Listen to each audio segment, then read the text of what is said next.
हमारे चैनल को सब्सक्राइब करें और बेल आइकन दबाएं।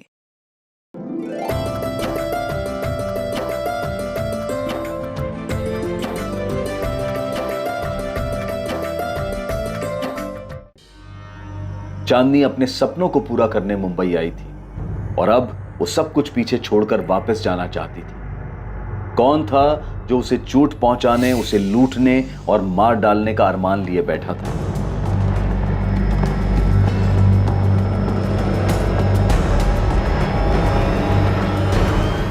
राठी साहब, आपका बेटा विवेक अपना दूसरा नंबर भी बंद करके बैठा है। एक बात बताइए, अगर उसने कुछ किया नहीं है तो हमारे सामने क्यों नहीं आ रहा है? डर क्यों रहा है वो इतना? आखिरी बार जब उससे बात हुई थी तो मैंने उसे समझाया था कि जो कुछ भी है पुलिस के सामने सरेंडर कर दे। जब पहले उसका ये दूसरा नंबर ऑन था तब उस वक्त आपने और आपकी पत्नी ने हमें नंबर क्यों नहीं दिया? आप लोग बचाने की कोशिश कर रहे हैं उसे बचाऊंगा क्यों जब मेरे बेटे ने कोई गलती नहीं की है? वो जल्दी वापस आ जाएगा। शायद वो डर गया होगा। और वो चांदी, वो तो मेरे बेटे के लायक थी नहीं। देखिए राठी साहब, वो किस लायक थी किस लायक नहीं थी हमें मत बताइए। वो मर चुकी है इस वक्त और आपका बेटा हमारा प्राइम सस्पेक्ट है जो फरार है इस वक्त। राजू वर्मा से बात हो गई, आ रहा है वो। गुड, नहीं तो हमें जाना पड़ता रांची और फिजूल में ही वक्त बर्बाद होता है। बात एक काम करो, तुम इस दिव्या और कंचन से इंक्वायरी करती रहो, मैं संदीप और आमिर को देख लूंगा। Sure sir.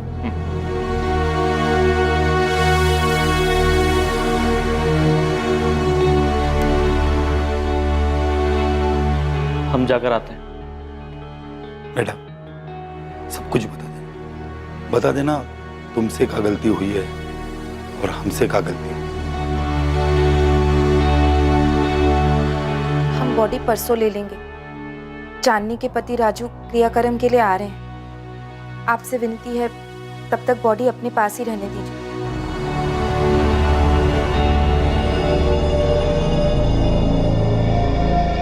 भारती, एक बात है जो मैंने तुम्हें नहीं बताई। कौन सी बात? वो गहने, चांदनी के गहने।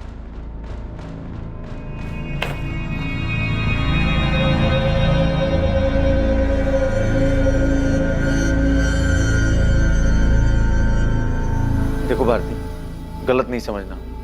पता है हमको कि ये बात हमको पहले बता देना चाहिए था, लेकिन दिमाग से निकल गया हमारे। और भी गहने हैं चांदनी के जो हमको दिए थे। अरे ऐसे क्या देख रही हो? सच कह रहे हैं हम, यकीन करो हमारा। अरे ध्यान में नहीं था, नहीं तो तुमसे छुपाते हम ये बात। इससे पहले कि चांदनी से जुड़े लोग चांदनी के बारे में अपना अपना बयान दे पाते और ये बता पाते कि उसकी मौत का कारण क्या हो सकता है, चांदनी के मर्डर के प्राइम सस्पेक्ट विवेक राठी ने पुलिस के सामने खुद को सरेंडर कर दिया, जिसे रेड कैप और ब्लैक जैकेट में देखा गया था। क्या वो चांदनी का बॉयफ्रेंड विवेक राठी था जो उस दिन उसे मारने के इरादे से वहां आया था? उसके पास चांदनी से नाराज होने की वजह जरूर थी। मैं चांदनी को 2015 से जानती थी, जब से वो मुंबई आई। मुझे दिव्या ने ही चांदनी से मिलवाया था। क्या विवेक ने चांदनी को मार डाला होगा क्योंकि चांदनी उसे छोड़कर रांची जाना चाहती थी वापस? मुझे नहीं पता, मुझे बस इतना पता है कि चांदनी और विवेक एक दूसरे से प्यार करते थे। चांदनी ने कहा था वो विवेक से शादी करेगी। अब सडनली उसने जाने का क्यों डिसाइड किया मैं नहीं जानती। शायद उसे कुछ परेशान कर रहा था, उसका मन नहीं लग रहा था मुंबई में, या फिर। सर, मैं पार्टियों में डीजे का काम करता हूँ। ऐसे एक पार्टी में दिव्या से मुलाकात हुई और उसी ने चांदनी से मिलवाया। दिव्या कंचन के दोस्त है सर, और कंचन को मैं लंबे समय से जानता हूँ। दिव्या ने ही कंचन को चांदनी से मिलवाया और कंचन ने मुझे चांदनी से इंट्रोड्यूस करवाया। फिर हम अच्छे दोस्त बन गए, बस नहीं। क्या तुम लोग ये बात जानते थे कि चांदनी शादीशुदा थी? क्योंकि दिव्या का कहना है कि उसने विवेक को कहा था कि वो उससे शादी करेगी। सर, हमें तो ये बात अब जाके पता चली है और हमें क्या पड़ी थी उससे जाके पूछने की। फ्रैंकली कहूँ तो सर, उसने अपनी लाइफ का ये पहलू कभी हमारे सामने शेयर ही नहीं किया, और अगर हमें पता चल भी जाता तो क्या फ़र्क पड़ता। वैसे तो विवेक राठी हमारा सस्पेक्ट है क्योंकि वो चांदनी का बॉयफ्रेंड था, पर अभी हमारे पास इस बात के पुख्ता सबूत नहीं है कि 21 जुलाई की रात को विवेक ही रेड कैप और ब्लैक जैकेट में गया था। अभी तुम दोनों मुझे बताओ, तुम दोनों का चांदनी के साथ रिश्ता क्या था, दोस्ती के अलावा?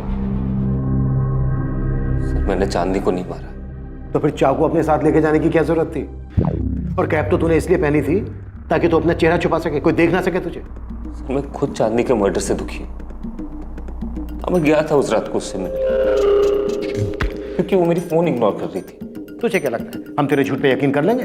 मैं कह तो रहा हूँ, मैं उसके घर पे गया था उस रात को, मैंने उसे नहीं मारा। लगभग 1 महीने से ऊपर हो गया था सर। वो मुझसे बात नहीं कर रही थी।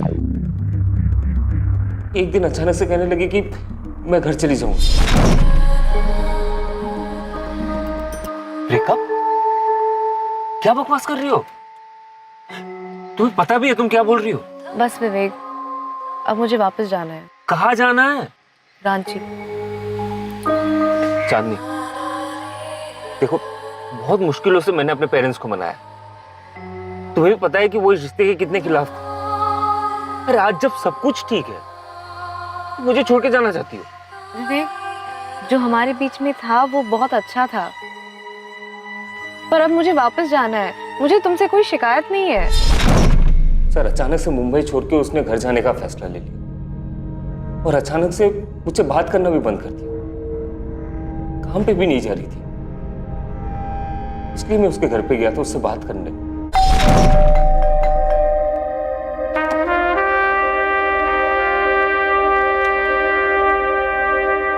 तुम्हारा फोन ऑफ क्यों है? विवेक, मैं इस बात पर और बहस नहीं करना चाहती। मैंने डिसाइड कर लिया है, मुझे वापस जाना है। अरे क्यों? जवाब दो ना मुझे। जिस इंसान को तुमने 4 साल पहले छोड़ दिया, वो अचानक से इतना इंपॉर्टेंट हो कि उसके लिए तुम अपना करियर, अपना बॉयफ्रेंड, सब कुछ छोड़ छाड़ के उसके पास वापस जाना चाहती हो। अरे मेरे फीलिंग्स की कोई वैल्यू नहीं है क्या? देखो 3 साल से हम लोग एक साथ हैं। बात कुछ और ही है। बात क्या जाननी? तो संदीप के लिए छोड़ रही हो या आमिर के लिए? तुम्हें क्या लगता है? मुझे समझ में नहीं आते ऐसा।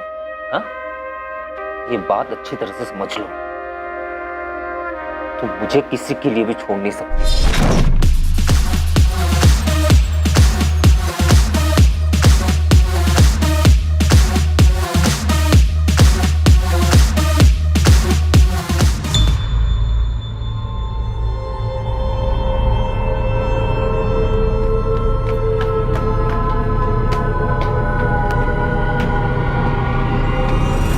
चांदनी, हे, व्हाट अ सरप्राइज।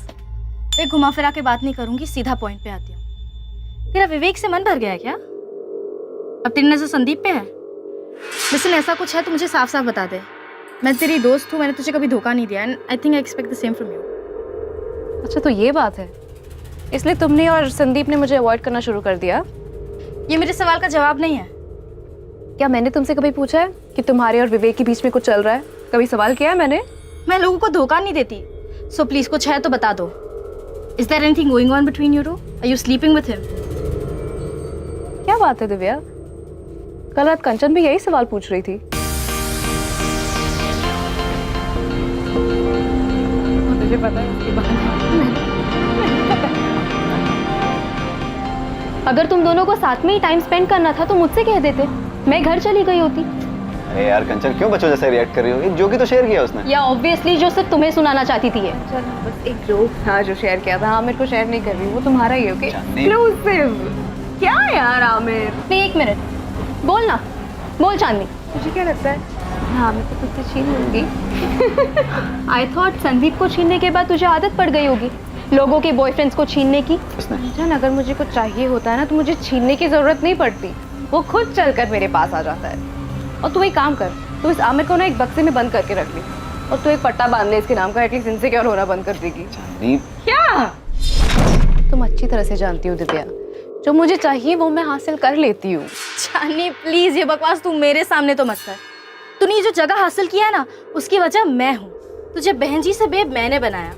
अगर मेरी नजर तुझ पे पड़ी नहीं होती ना तो तू आज भी वो वर्कर्स के लिए यूनिफॉर्म डिजाइन कर रही होती गारमेंट फैक्ट्री में। Get it? एक मामूली कंपनी के मामूली सैलरी में तेरी जिंदगी यही रह जाती एक स्मॉल टाउन गर्ल की। सर। हाँ चांदनी। कुछ ज्यादा स्टाइलिश नहीं लग रहा चांदनी? हाँ सर, एकदम अलग है। बढ़िया है ना ये यूनिफॉर्म? बढ़िया और अलग तो है, लेकिन हमारे क्लाइंट 5 स्टार होटल नहीं 3 स्टार होटल है। हमें उनकी हैसियत और उनके बजट का भी ध्यान रखना पड़ता है। तुम एक काम करो, एक दूसरा थोड़ा लोअर स्टाइल डिजाइन तैयार करो। ये डिजाइन उनको पसंद तो आएगा, लेकिन मुझे डर है कि उनके बजट में नहीं आएगा। कुछ ज्यादा ही स्टाइलिश हो गई ना। वैसे मैं दूसरा डिजाइन बनवा रहा हूँ, इससे थोड़ा लोअर कॉस्ट में। हाँ बनवा लीजिए मंजीत जी, लेकिन मैं ये भी रख रही हूँ, क्या पता किसी और क्लाइंट को अच्छा लगे। वैसे आपके लिए डिजाइन बना कौन रहा है? क्या दिव्या जी, आप भी मुझसे ही मेरे बिजनेस के सीक्रेट पूछ रही हैं। मैं तो बस ऐसे ही पूछ रही हूँ। जो भी डिजाइनर है बहुत टैलेंटेड है। तुमने कहीं से डिजाइनिंग का कोर्स किया है? नहीं मैम, खुद से सीखा है, वो इंटरनेट पे देख के। दिव्या, दिव्या बुलाओ मुझे, मैडम नहीं।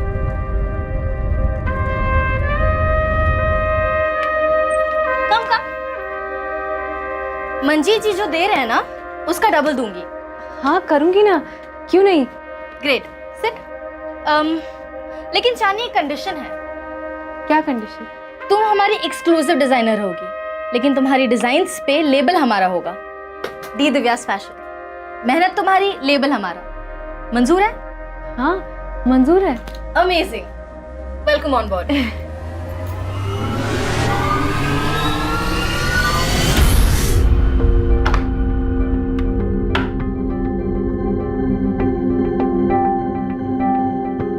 चांदनी, ये कोई वक्त है घर आने का? जीजू, डी दिव्या फैशन में बहुत काम होता है। ये मंजीत सर की फैक्ट्री की तरह नहीं है कि 9 बजे जाओ और 5 बजे घर वापस आ जाओ। यहाँ पे मीटिंग्स होता है होटल में, 5 स्टार होटल में, बड़े बड़े क्लाइंट्स के साथ। अब बीच मीटिंग में उठ के तो नहीं आ सकते ना हम। चांदनी, राजू का फोन आ रहा था, तुम उसका फोन क्यों नहीं उठा रही हो? सबने एक सुर में कहा शादी कर लो, हमने शादी कर ली। अब हमको अपना सपना पूरा करना है, इतनी मेहनत कर रहे हैं हम। अगर राजू को कोई तकलीफ नहीं है राजू तो... की अच्छाइयों का नाजायज फायदा उठा रही हो, बस और कुछ नहीं। जीजू, ये सही बात नहीं है। हाँ चांदनी, तुम यहाँ रहोगी तो तुम्हारी इन नादान बदतमीजियों का इल्जाम हम पर लगेगा। हम पर इल्जाम लगेगा तुम्हारे शादीशुदा घर को तोड़ने का। वैसे भी माँ और पापा खुश नहीं है तुम्हारे मुंबई आने से। ना राजू खुश है और ना ही तुम्हारे ससुराल वाले। उनको दुखी करके तुम ऐसे आराम से, अच्छा लगता है क्या? जीजू, दीदी, अगर आप लोग को पसंद नहीं है कि हम यहाँ पे रह रहे हैं तो कह दीजिए ना, हम शिफ्ट हो जाएंगे। चांदनी, इतनी बड़ी हो गई हो तुम अपने दीदी और जीजा से बदतमीजी करोगी? मुझे रहने के लिए जगह चाहिए दिव्या। यहाँ पे तो मुसीबत है। ब्रोकर के पास जाओ तो कहते हैं कि अकेली लड़की के लिए फ्लैट मिलना मुश्किल है। पति कहाँ है तुम्हारा, फैमिली कहाँ है, तरह तरह के सवाल पूछ रहे हैं। मैं कहाँ रहूंगी? तो तू अपना सामान ले और यहाँ आ जा। अरे आई एम नॉट किडिंग। तू अपना सामान नहीं भी लाएगी ना तो भी चलेगा, बस अपना ये हुलिया बदल ले यार। तू खुद एक इतनी अच्छी डिजाइनर है। देख चांदनी, तू बहुत टैलेंटेड है, लेकिन बस एक आउटलुक की कमी है। एक बात याद रख, अगर टैलेंट के 10 रुपए मिलते हैं ना तो बाकी के 90 प्रेजेंटेशन के मिलते हैं। तेरे सामने बैठा हुआ क्लाइंट, उसे पता नहीं चलना चाहिए कि तू मैरिड है। उसे थोड़ा हंस के बोल ले, उसके इरादों को थोड़ा हवा दे, और फिर देख तेरे डिजाइन्स कैसे फैलते हैं मार्केट में। विवेक के थ्रू मुझे एक बहुत बड़ा ऑफर मिला है दिव्या। एक बड़े डिजाइन लेबल में पार्टनरशिप, जहाँ पे मैं जो भी डिजाइन्स बनाऊंगी, जो भी क्लाइंट्स लेके आऊंगी, उसमें 50% का प्रॉफिट मेरा रहेगा। मैं ये ऑफर एक्सेप्ट करने वाली हूँ। मतलब कब तक मैं तुम्हारी या किसी और के लेबल के अंडर काम करूंगी? मुझे मेरे डिजाइन्स पे मेरा नाम चाहिए। विवेक तो कुछ ज्यादा ही मेहरबान हो गया तेरे पे। ऐसे याद रखना, विवेक से मैंने ही मिलाया था तुम्हें। मुझे याद है दिव्या, तुमने ही मुझे सबसे मिलवाया है और मैं एहसानमंद रहूंगी। पर जिंदगी भर तो मैं तुम्हारी गुलामी नहीं कर सकती ना। देख, तुझे विवेक मैंने दिलाया, तो अगर तुझे अब संदीप ही चाहिए तो तू साफ साफ बता दे। ओ हेलो दिव्या, अगर मैंने किसी से कुछ छीना है ना तो याद रखना तुम भी इसमें पीछे नहीं हो। तुमने मेरे डिजाइन्स पे अपने नाम का लेबल लगा के बेचा है। तुमने मेरे हिस्से की शौहरत छीनी है मुझसे। संदीप को ना तुम अपने पास ही रखो, मुझे नहीं चाहिए। संदीप से मेरा कोई लेना देना नहीं है, और ना ही आमिर या विवेक से। और ऑनेस्टली आज के बाद मुझे तुम्हारी भी शक्ल नहीं देखनी है। So done with all of you, please leave. बस हो गया है विवेक, प्लीज स्टॉप इट। अरे क्या बस हो गया? मुझसे कोई लेना देना नहीं है क्या तुम्हें? चांदनी, मैं तुमसे प्यार करता हूँ।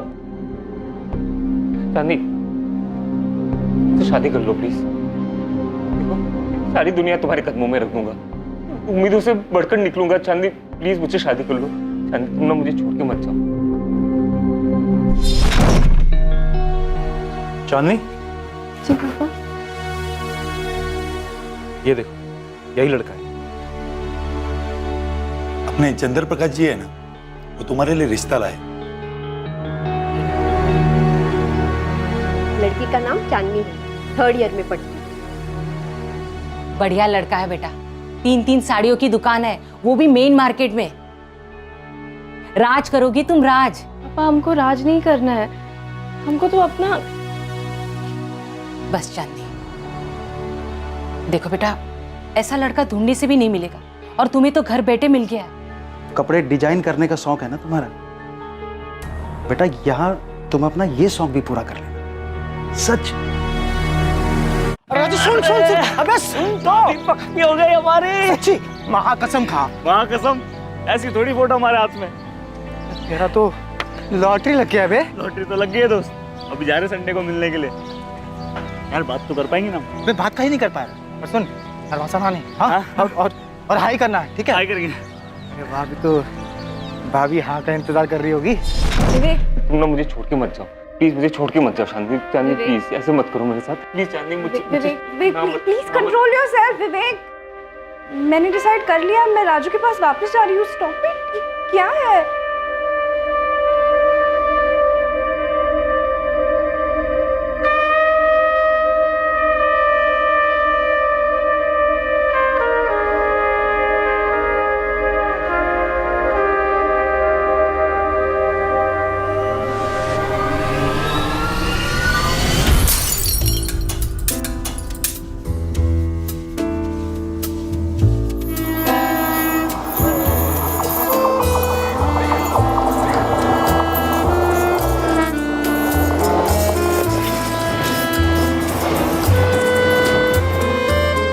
चांदनी से बात करके वहां से गुस्से में निकल गया बस।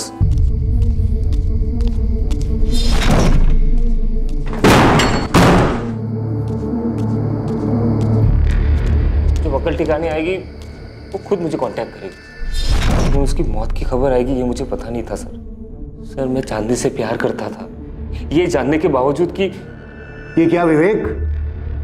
सर मेरे पीठ पीछे चांदी का संदीप और आमिर के साथ भी अफेयर चल रहा था। अगर भारती और मोहित ने हमें बहुत कुछ नहीं बताया तो इसका मतलब ये नहीं है कि दिव्या तुमने भी हमें सब कुछ बता दिया है। हाँ, बना ली थी मैंने दूरी चांदनी से। चांदनी का घमंड मुझसे बिल्कुल बर्दाश्त नहीं हो रहा। I mean, बहुत मतलबी थी वो। उसे ऐसी मौत नहीं मिलनी चाहिए थी, पर उसने अपनी मौत खुद ही बुला ली थी। नहीं नहीं, हमारा ये मतलब नहीं था, हम तो बस। नहीं बोलो, निकालो जहर। यही तो हम ढूंढ रहे हैं, ये जहर कहाँ भरा है और किस में भरा है। हाँ, था हमारा फ्लिंग, मैं इनकार नहीं करूंगा। अच्छा, तो ये फ्लिंग था अभी याद आया? हाँ, अभी तक तो कह रहे थे कि दोस्त थी, दिव्या की दोस्त थी। सर जो कुछ भी हुआ मेरी और उसकी मर्जी से हुआ है। मेरा तो चांदी के साथ कुछ था ही नहीं सर। अफेयर तो विवेक और संदीप का था। दिव्या ने कंचन को चांदी से मिलवाया, और कंचन मेरी गर्लफ्रेंड है। विवेक कह रहा है कि वो 21 जुलाई की रात को गया था चांदनी के घर, उसने ग्लास भी तोड़ा था, पर साथ ही साथ वो ये भी कह रहा है कि ना तो उसने चांदनी को मारा है और ना ही वो रेड कैप में गया था। तो संदीप और आमिर, अगर वो नहीं गया था तो फिर कौन गया था? सर मैं नहीं गया था, मेरा ऐसा भी कुछ नहीं था कि मैं रात को जाऊं चुपके से रेड कैप पहनकर। सर मैं 1-2 पार्टीज में गया था चांदनी के घर, वो भी 2 महीने पहले, जब उसने इन सब चीज़ों से दूर जाने का इरादा कर लिया था। देखिए, मैं ना जानती हूँ ना जानना चाहती हूँ कि विवेक चांदनी से कितना प्यार करता था। चांदनी वापस जाना चाहती थी, विवेक इस बात से गुस्सा था, तो शायद विवेक ने गुस्से में आकर चांदनी का मर्डर कर दिया होगा। लेकिन एक बात बताओ तो, मैं विवेक को एक अरसे से जानती हूँ, मुझे नहीं लगता कि वो ऐसे चांदनी का मर्डर कर सकता है। मैडम, आपको ना चांदनी के जीजा जी से बात करनी चाहिए। चांदनी ने अपनी सारी ज्वेलरी अपने जीजा जी को दी थी, लेकिन ये बात उन्होंने किसी को नहीं बताई।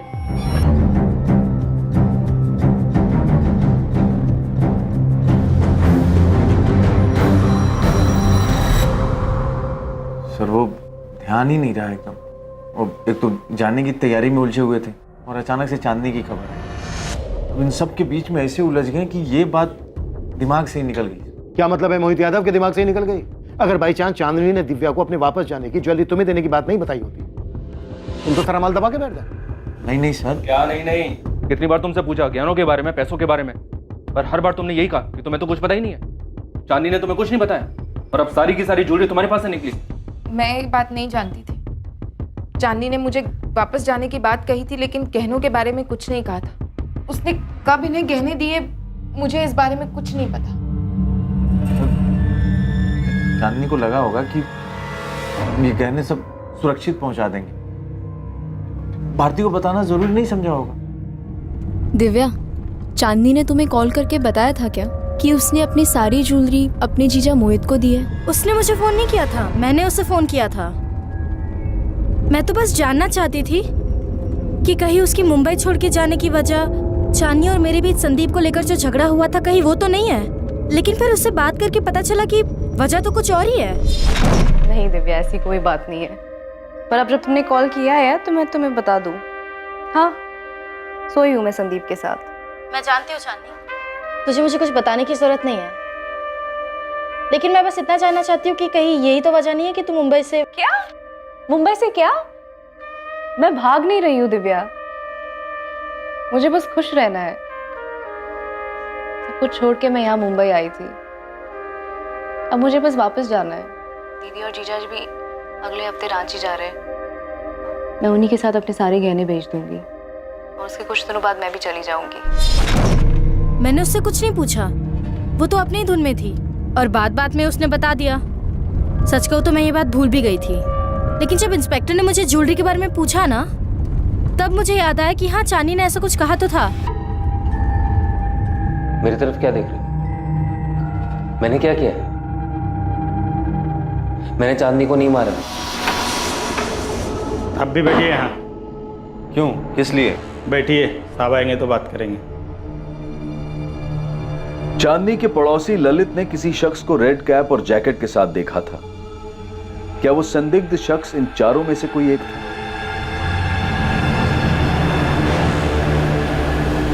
चांदनी के पड़ोसी ललित सिंगल को बुलाया गया ताकि वो पहचान कर सके कि उन चारों में से वो कौन था जो चांदनी के घर से उसकी हत्या करके बाहर निकला था। लेकिन इससे पहले कि ललित उन चारों को देख पाता, एक और पहलू पुलिस के सामने आ गया। चांदनी बहुत मतलबी लड़की थी, सिर्फ अपने बारे में सोचती थी। टैलेंटेड थी लेकिन सेल्फिश भी बहुत थी। जैस्मिन, तुमने बस यही कहने के लिए फोन किया है? नहीं, चांदनी इतनी दिलदार नहीं हो सकती कि संजना को ऐसे ही अपने डिजाइन देकर चली जाती।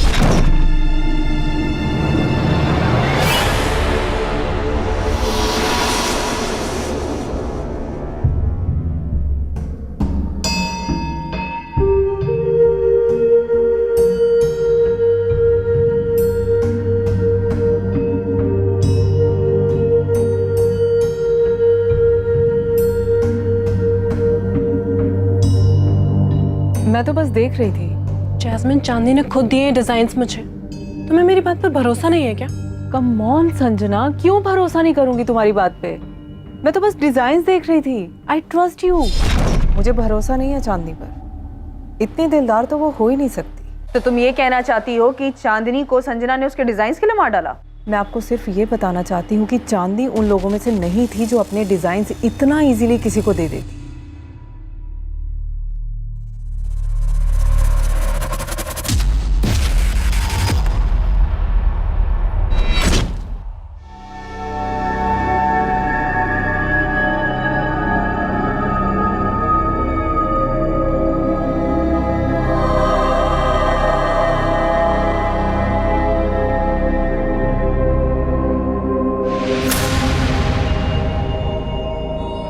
चारों शख्स में से कोई था?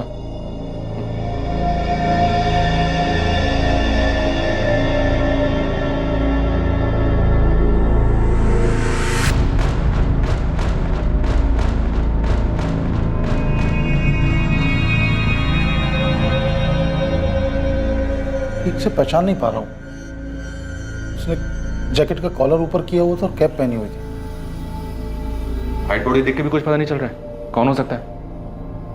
वो ये जो तीनों एक साथ बैठे हैं, उनको तो मैंने चांदनी के घर पे आते जाते देखा, लेकिन उनमें से कौन हो सकता है ये कहना मुश्किल है। और वो चौथा? उसको तो मुझे याद नहीं आता कि कभी ऐसे देखा हो मैंने। ये जैकेट और कैप पहनो तुम चारों। क्या है सर? सर, मैं आपको पहले भी कह चुका हूं, मैं गया था चांदनी से मिलने उस रात, लेकिन इसका मतलब ये तो नहीं कि मैं अपना मुंह छुपा के जाऊंगा ना। और सर, मैं तो गया ही नहीं था। सर, मेरा उसके घर जाने का सवाल ही नहीं उठता। सर, ज्वेलरी लेकर आया थे हम, लेकिन बात बस इतना ही है कि हम सामने से आकर के नहीं बताएं। मैं अभी नाम नहीं लूंगा, पर तुम चारों में से किसी एक को पहचान लिया गया है। सीढ़ियों से नीचे उतरते हुए देखा गया। हम सिर्फ तसल्ली करना चाहते हैं, वरना शक की बिना पर तुम चारों को अरेस्ट किया जा सकता है, या सिर्फ उसको जो असल में कातिल है। ये जैकेट और कैप पहनो। हम अभी देखना चाहते हैं कि हमने जैसे पहचाना है वो वही है या नहीं।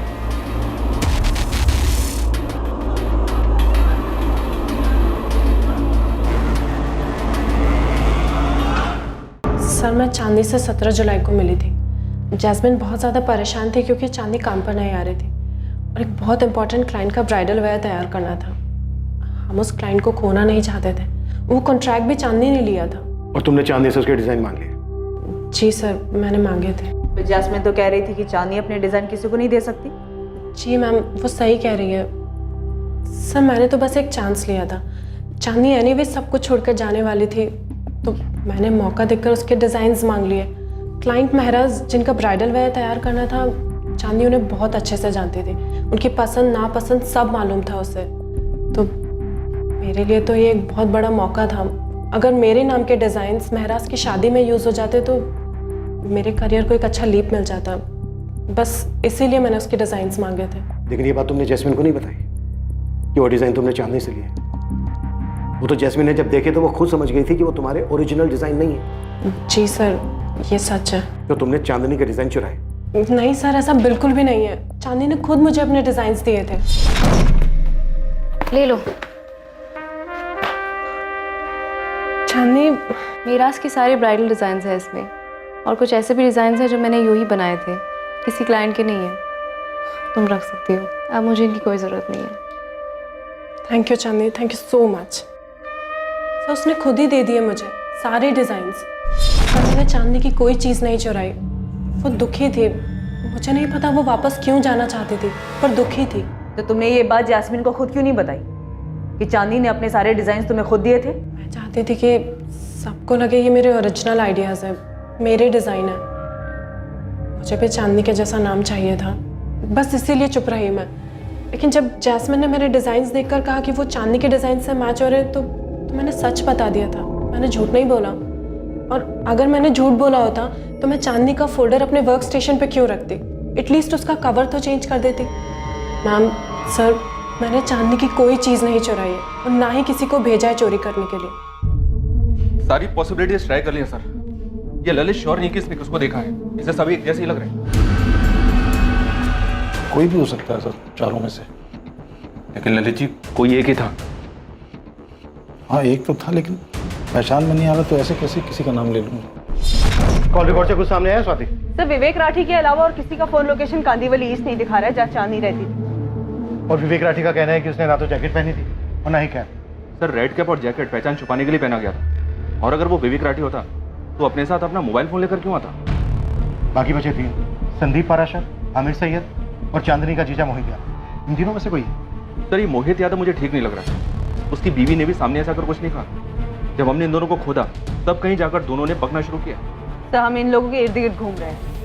संजना ने कहा था कि चांदनी दुखी थी, वो वापस रांची अपने पति के पास जाना चाहती थी, लेकिन विवेक नहीं चाहता था कि चांदनी यहाँ से जाए। तो कहीं ऐसा तो नहीं कि हम यहाँ ढूंढ रहे हैं और ये सारा किया धरा उस राजू वर्मा का हो?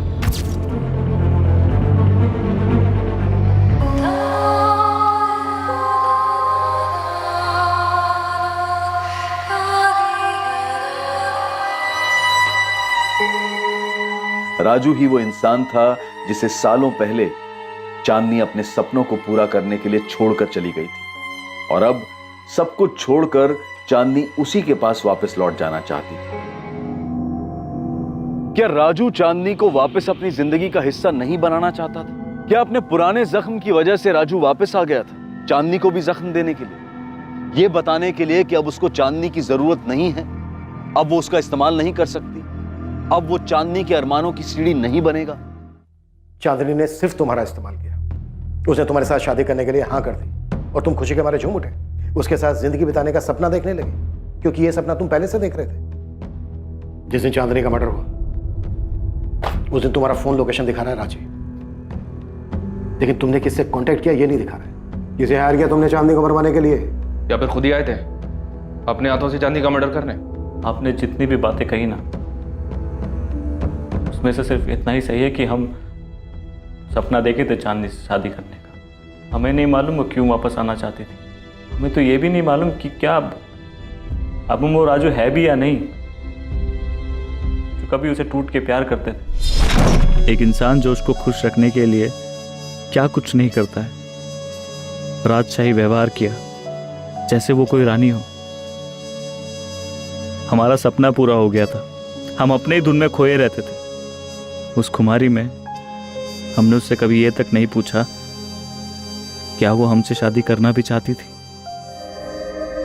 फैशन डिजाइनिंग करना है तो कर लो, इसमें इतना सोच कह रही हो। हमको मुंबई जाना है, तुम चलोगे? हम वहाँ जाके करेंगे क्या? काम ढूंढ लेना ना। हमको फैशन डिजाइनिंग करना है। इंटरनेट पे ना हमने काफ़ी कुछ सीख लिया है, बस थोड़ा सा और ट्रेनिंग मिल जाएगा ना तो हमारे हुनर को 4 चांद लग जाएगा। अगर तुमको मुंबई नहीं आना है तो क्या हम अकेले जा सकते हैं? अकेले? हाँ, वो दीदी और जीजू है ना मुंबई में, हम उनके साथ रह लेंगे। कुछ दिन के लिए ट्राई कर सकते हैं ना? प्लीज राजू। क्या बोल रही हो तुम? हम यहाँ तुम वहाँ, फिर शादी करने का क्या मतलब?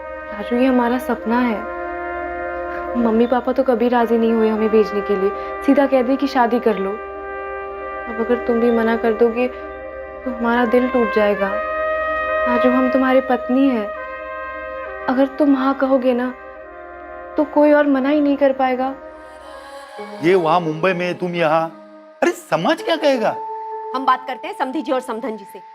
सपना ही पूरा करना था तो शादी काहे करवाई अपनी बिटिया की? वहाँ हम चाहते हैं, और अगर लाइफ में कुछ करना चाहती तो इसमें दिक्कत क्या है? ये हम क्या सुन रहे हैं चांदनी? पापा, आपने कहा था शादी कर लो फिर तुम्हारी पति की मर्जी। अब राजू मान गया है, वो तैयार हो गया है, अब आपको क्या दिक्कत है? तुम इतना मौका परस्त कैसे हो सकती हो? वो तुमसे इतना प्यार करते हैं और तुम उनकी अच्छाइयों का इतना फायदा उठा रही हो। हम राजू का फायदा उठा रहे हैं, हम। और नहीं तो क्या, उनका यहाँ जमा जमाया कारोबार है और तुम उन्हें घसीट कर यहाँ से मुंबई ले जाना चाहती हो? पापा, हमारा सपना है जो आपको और मम्मी को तो दिखाई नहीं पड़ता, अब राजू को दिखाई पड़ता है, उसको हम पर पूरा विश्वास है। हम तो मुंबई जा रहे हैं बस। आ जाओ चांदनी, ये वाली सीट। तुम बैठो, मैं सामान रखता हूँ। ये हम कुछ तुम्हारे लिए लाए थे, संभाल के रखना, लापरवाही में इधर उधर मत कर देना। चांदनी, मिस करेंगे हम तुमको। हम भी तुमको मिस करेंगे। 6 महीने हो गए चांदनी, तुम आई नहीं।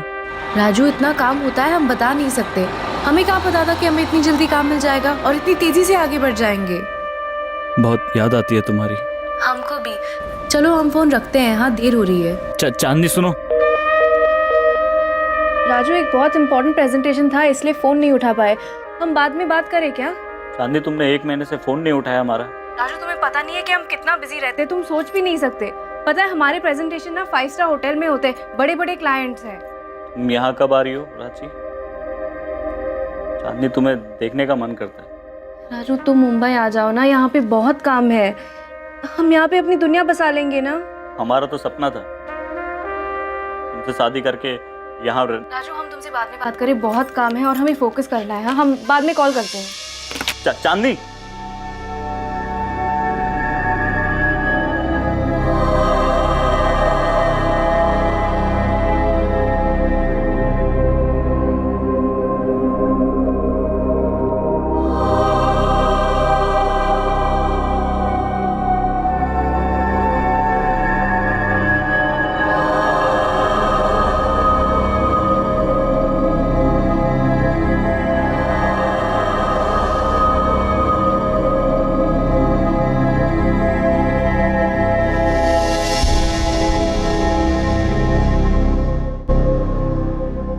राजू, राजू।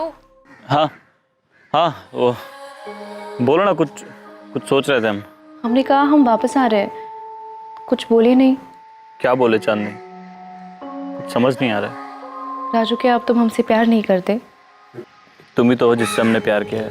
तुम खुश तो हो ना हमारे वापस आने से? एक बात बताओ चांदनी, तुम यहाँ अपने लिए आना चाहती हो या हमारे लिए? क्या हम उसके वापस आने से खुश थे? सवाल का जवाब हमने इसीलिए नहीं दिया कि हमारे पास इस सवाल का जवाब था ही नहीं। अगर आप किसी को चाहते, किसी के सपने देखते हैं और वो सपना अचानक से आपकी हकीकत बन जाए, आप जिसको चाहते हैं वो आपको मिल जाए, उससे बात करने की हिम्मत नहीं होती, वो आपका जीवन साथी बन जाए, तब ऐसा लगता है कि सपना पूरा हो गया। मगर हमारे और चांदनी के बीच ऐसा कुछ था नहीं। दूरी ही थी। हमें नहीं मालूम चांदनी क्यों वापस आना चाहती थी, क्यों वो उससे दूर भाग रही थी। उसे पाने के लिए कभी वो हम सबको छोड़ के मुंबई आई थी।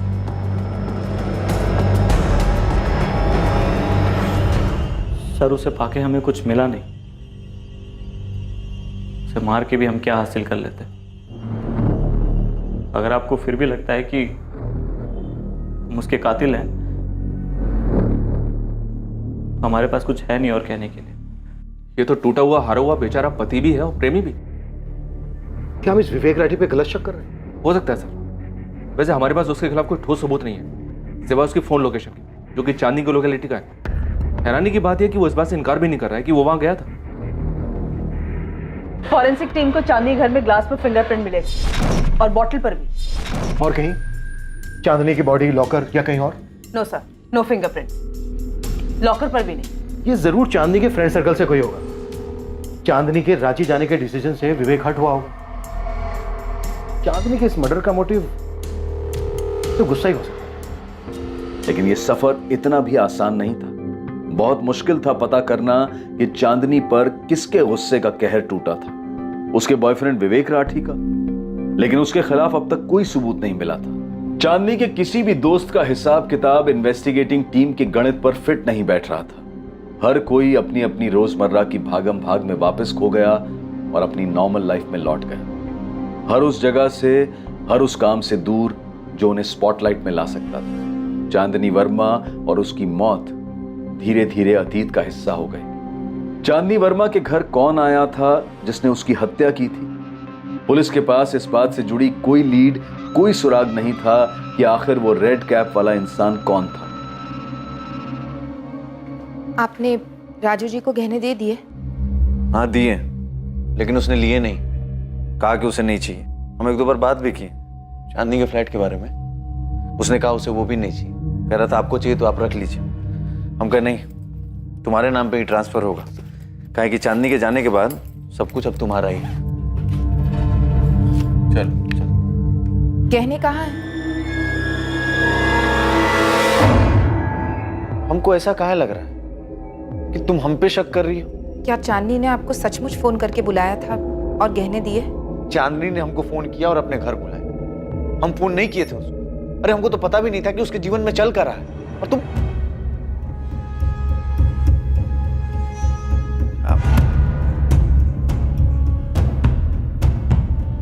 चांदनी की मौत को अब 2 महीने हो चुके थे और केस ठंडा पड़ता जा रहा था। इस केस में कोई भी प्रोग्रेस दिखाई नहीं दे रही थी। चांदनी की मौत के पीछे एक मकसद था, किसी का गुस्सा जिसका कहर चांदनी पर टूटा। लेकिन एक मकसद और था, चांदनी के गहने। कोई उसके सारे गहने भी लेना चाहता था और उन गहनों से अपने सपनों को पंख देना चाहता था। मैं सब इंस्पेक्टर रमेश शर्मा बोल रहा हूँ। कौन बोल रहा है? सर, शरद जोशी, नानानाथ ज्वेलर्स से बोल रहा हूँ। आपके एक इन्फॉर्मर ने 2 महीने पहले मुझे चोरी के गहनों के बारे में बताया था। कुछ आएगा तेरे पास? हाँ, एक डायमंड ईयरिंग का जोड़ा आया है। ये तो असली हीरा लगता है। ऐसा लग रहा है? बहुत अच्छा लग रहा है, काफी महंगा भी लग रहा है। 1.25 लाख रियल डायमंड्स। ये चांदनी वर्मा की और ये मुझे दिव्या से मिला।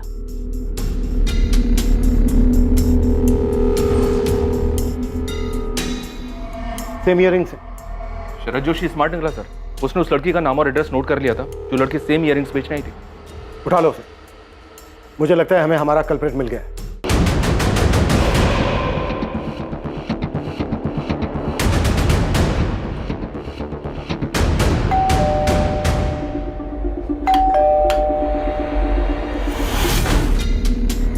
जी? रुखसाना सईद आपकी बेटी है? जी, क्या हुआ? ये आमिर सईद। कौन है ये? जी, ये मेरा बेटा है। क्या बात है? बुलाइए दोनों को बात करें। लेकिन बात क्या है, बताएंगे आप?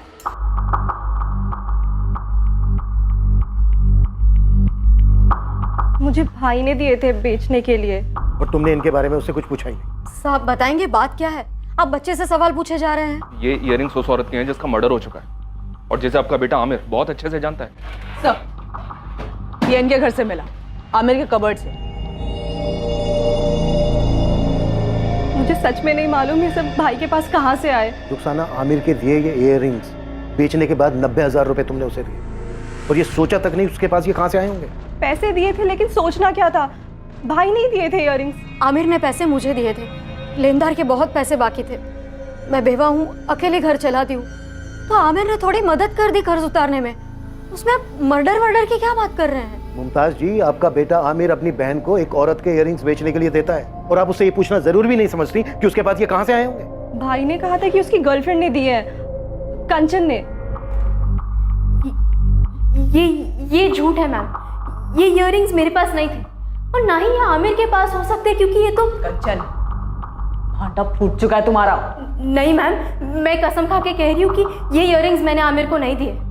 मैं जानती हूँ कि ये चांदनी के हैं, पर मैंने ये आमिर को नहीं दिए। कंचन को उसके बारे में कुछ नहीं पता है सर, मैंने उसे कुछ नहीं बताया। उसे बचाना चाहता है ना तू? ठीक है, बचा ले, मुझे कोई दिक्कत नहीं है आमिर सैयद। और किस किस को बचाना चाहता है? दिव्या आप्टे, संदीप पाराशर, विवेक राठी, तुम सबने मिलकर मारा ना चांदनी को। इतना गुस्सा था तुम सबको उस पर। बोल आमिर बोल, 2 महीने हो चुके हैं, सब्र खत्म हो चुका है हमारा, समझा?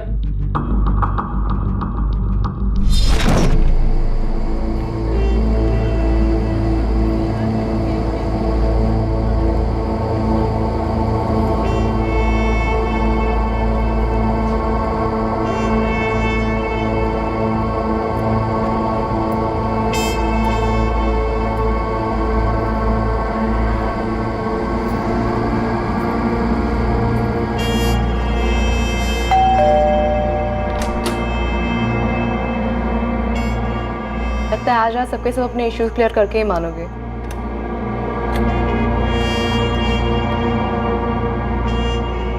मैं बस चैन से रहना चाहती हूँ अब। ये सारा तामझाम बस हो गया। सो सॉरी यार आमिर, कंचन को भी बोलना that I am really sorry. मुझे ऐसे उसे इंसल्ट नहीं करना चाहिए था। तू ना इस आमिर को एक बक्से में बंद करके रख ले, और तू एक पट्टा बांध ले इसके नाम का, एटलीस्ट इनसिक्योर होना बंद कर देगी। क्या? 2 टके की गिरी हुई औरत है, तू समझी? पति को तो स्टैंड बाय पे रखा है घर पे, यहाँ जो मिल रहा है एरा गेरा उससे मुंह लगाती फिरती है, तो शर्म नहीं आती? नहीं बस करो यार। तुझे एरा गेरा कह रही है आमिर, और तू कौन सी हूर की परी है बे? ये जो तुझे गिफ्ट दिलाता है, दारू पिलाता है, घुमाता है, वो सब मेरे पैसे करता है, और तू मुझे कह रही है? ए चुप कर साले, तेरे माँ के कर्जे को चुकाने के लिए तू मुझसे पैसे लेना। तूने बताया इस औरत को? तेरे बर्थडे पे जो ड्रेस खरीदा था वो मेरे पैसे से खरीदा था, और तू मुझे 2 टके ही कह रही है। मुझे पता है ना कंचन, ये आमिर तुझसे बोर हो गया है, इसलिए तो वो मेरे पास आता है। शक्ल देखी है तूने खुद की? मेरा पति ना लट्टू है मुझ पे, और हमेशा रहेगा। और मैं जो यहाँ पे खड़ी हूँ वो खुद के दम पे खड़ी हूँ। जो भी हासिल किया है ना वो खुद हासिल किया है। और तू कौन है? हाँ, क्या करती है? तेरी औकात क्या है? तू बस स्टोर में काम करती है, याद है ना तुझे? मेरे खुद के डिजाइन है, तुझे पता है ना? तू खुद ही स्टैंड बाय पे है, तो अगली बार मेरे सामने बात मत कर, समझी? बढ़िया ही।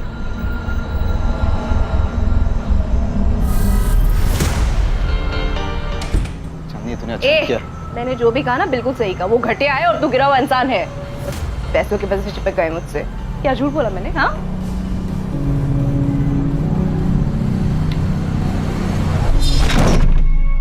प्लीज मुझे माफ कर दो। मुझे भी माफ कर देना चांदनी।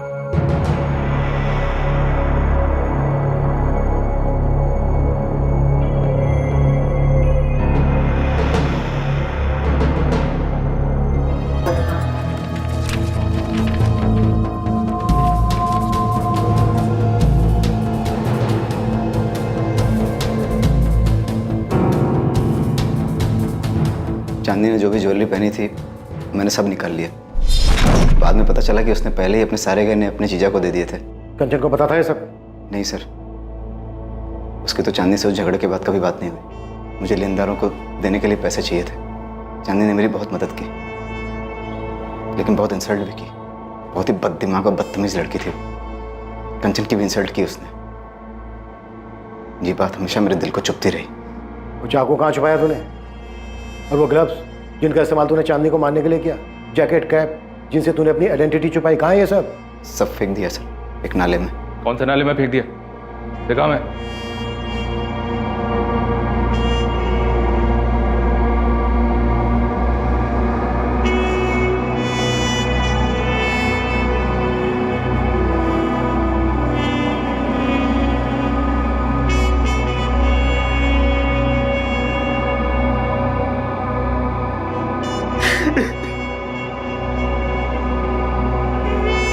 आमिर सैयद को आईपीसी की धारा 302 के तहत बुक किया गया। चांदनी वर्मा की मौत हो चुकी थी और आमिर सैयद उसे मारने की सजा भुगत रहा था। जब भावनाओं को ठेस पहुंचती है तो अक्सर उसके बदले में इंसान चोट पहुंचाने वाले को और भी गहरा जख्म देने की ख्वाहिश रखने लगता है और भावनाओं का यह बवंडर अंत तक दोनों को ही जख्मी कर छोड़ता है।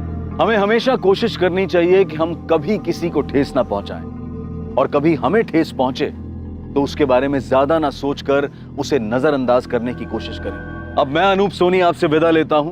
कल रात आपसे फिर मुलाकात होगी कौन बनेगा करोड़पति के करमवीर एपिसोड के बाद एक और नए केस के साथ। और याद रखें, क्राइम और आपके बीच में सिर्फ इतना फर्क है कि आप कितने सतर्क हैं। सतर्क रहें, सुरक्षित रहें। जय Hind. For more updates, subscribe to our channel, click the show links and enjoy watching the videos.